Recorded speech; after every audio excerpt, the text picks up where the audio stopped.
حصے کو مانتے اور ایک کو نہیں مانتے. فما جزاء من يفعل ذلك منكم، تو جو کوئی بھی تم میں سے یہ روش اختیار کرے گا اس کی کوئی سزا نہیں ہے الا خزي في الحیات الدنیا، سوائے اس کے کہ دنیا کی زندگی میں ذلیل اور خوار کر دیے جائیں. وَيَوْمَ الْقِيَامَةِ يُرَدُّونَ إِلَىٰ أَشَدِّ الْعَذَابِ، اور قیامت کے دن شدید ترین عذاب میں جھونک دیے جائیں. وَاللَّهُ بِغَافِلٍ عَمَّا تَعْمَلُونَ، اور جو کچھ تم کر رہے ہو اللہ اس سے غافل نہیں ہے. تم اپنی ظاہری ٹیپ ٹاپ سے، اپنے داڑھیوں کے طول سے اللہ کو دھوکہ نہیں دے سکتے، اپنے عمروں اور حجوں کی تعداد سے اللہ کو دھوکہ نہیں دے سکتے. He sees you through and through، تمہارے باطن کو دیکھتا ہے، تمہارے دل کو دیکھتا ہے. اسے معلوم ہے کہ تم نے حج تو کیا، حرام کی کمائی سے کیا ہے. یہ بڑی شدید وعید والی آیت ہے قرآن مجید میں کہ جس کا نقشہ ہماری نگاہوں کے سامنے آج دنیا میں مسلمانوں کی کیا وقت ہے، کیا حیثیت ہے.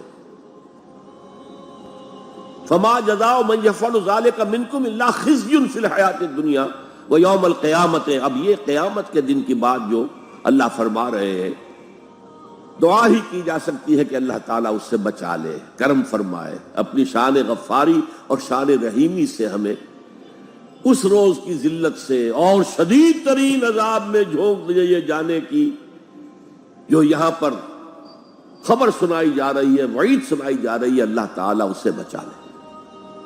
البتہ ایک بات میں اور آپ سے عرض کر دوں کہ جو کیفیت اس آیت میں سامنے آئی ہے یہ مستقل نہیں رہ سکتی.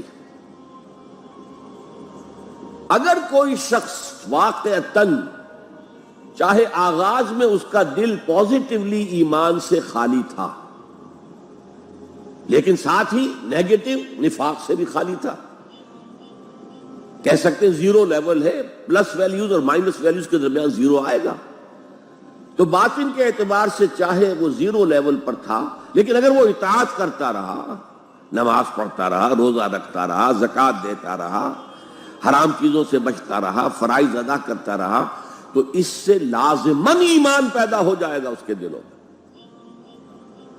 اس لیے کہ یہ دو طرفہ پروسیس ہے، بائی لیٹرل. ایمان سے عمل پیدا ہوتا، عمل سے ایمان پیدا ہوتا. عمل انسان جب کرتا ہے، اللہ کی راہ میں قربانیاں دیتا ہے، زادتہم ایمانا، ان کے ایمان میں اضافہ ہو گیا. کہ ایمان دل میں آ گیا تو ایک کشاکش اندر شروع ہو جائے گی. آپ کے نفس کی خواہش کچھ اور ہے، ایمان کہتا ہے غلط. کشاکش ہوگی کہ نہیں؟ جیسے فرعون نے کہا تھا الیس لی ملک مصر وہذہ الانہار تجری من تحتی، کیا میں بادشاہ نہیں ہوں مصر کا؟ مصر کی حکومت میری نہیں ہے؟ اور کیا یہ ساری نہریں جو ہے میرے نظام کے تحت نہیں چل رہی؟ اسی طرح برا نہ مانیے، ہمارا نفس کہتا ہے یہ جسم میرا ہے، میری ملکیت ہے، اٹس مائی ڈومین، میری خواہش پوری کرنی ہوگی. جیسے اس نے کہا میں نہیں جانتا کوئی خدا ہے میرے سوا اور میرے اوپر، میں نہیں مانتا. نفس بھی کہتا میں نہیں ماننے کو تیار، کیا حلال ہے کیا حرام ہے، کیا جائز ہے کیا ناجائز، میری خواہش پوری کرو.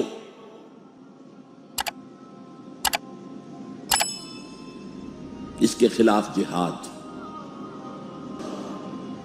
نفس ماں ہم کم طرز فرعون نیست، میرا نفس بھی فرعون سے کم نہیں ہے، لیکن ایراعون نیست، اس کے پاس لاؤ لشکر تھا. اس نے زبان سے بھی کہہ دیا تھا انا ربکم الاعلی، میں ہوں خدا. میرا نفس بیچارہ اس کے پاس کوئی لاؤ لشکر نہیں، زبان سے تو یہ کچھ نہیں کہتا، اندر یہی کہتا میں بادشاہ ہوں اس وجود کا، میری مرضی پوری ہو. تو اسٹرگل اگینسٹ دس بیسر سیلف. ایک سیلف ہے اونچی سیلف، خودی، انا، ایگو، اور ایک ہے یہ بیسر سیلف، یہ ہماری جبلتیں جو اندھی بہری ہیں، جو حلال اور حرام سے انہیں کوئی غرض نہیں ہے، ان کے خلاف جہاد کرنا. آپ نے فرمایا صلی اللہ علیہ وسلم المجاہد من جاہد نفسہ، اصل مجاہد وہ ہے جو اپنے نفس کے خلاف جہاد کر سکے. تمہارے اندر یہ دشمن تو بیٹھا ہوا ہے، تکڑا ہے، تمہیں کنٹرول کر رہا، چلے آؤ باہر کے دشمنوں سے جہاد کرنے کے لیے. اور ایک دفعہ حضور سے پوچھا گیا ای الجہاد افضل یا رسول اللہ، اے اللہ کے رسول سب سے افضل جہاد کون سا ہے؟ فرمایا ان تجاہد نفسک فی طاعت اللہ، اپنے نفس کے خلاف جہاد کرو، اسے اللہ کا مطیع کرو۔ یہ جو اندر کی کشمکش ہے، کشاکش ہے، یہ جہاد فی سبیل اللہ کا نقطہ آغاز، اللہ کا مطیع بنانا ہے نفس کو۔ اس کے ساتھ دو سب لیول اور ہیں۔ اس نفس کو بھڑکانے والی ایک قوت ہے انویزیبل، اور ویزیبل بھی ہے۔ انویزیبل قوت سب سے بڑی ابلیس، شیطان، لعین،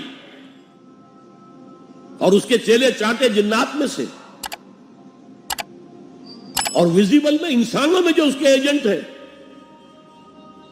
جو فحاشی کو کلچر کا نام دے، یہ اس ابلیس کے چیلے ہیں۔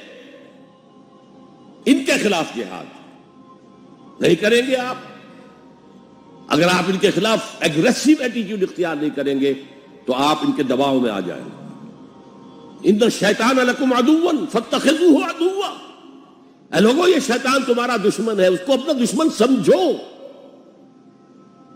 وہ تمہیں سبز باغ دکھاتا ہے، بدی کو مزین کر کے دکھاتا ہے، اچھے اچھے نام اس کے رکھ دیتا ہے، اور تمہیں آمادہ کرتا ہے بدی کے ارتکاب پر۔ نہیں، وہ تمہارا دشمن ہے۔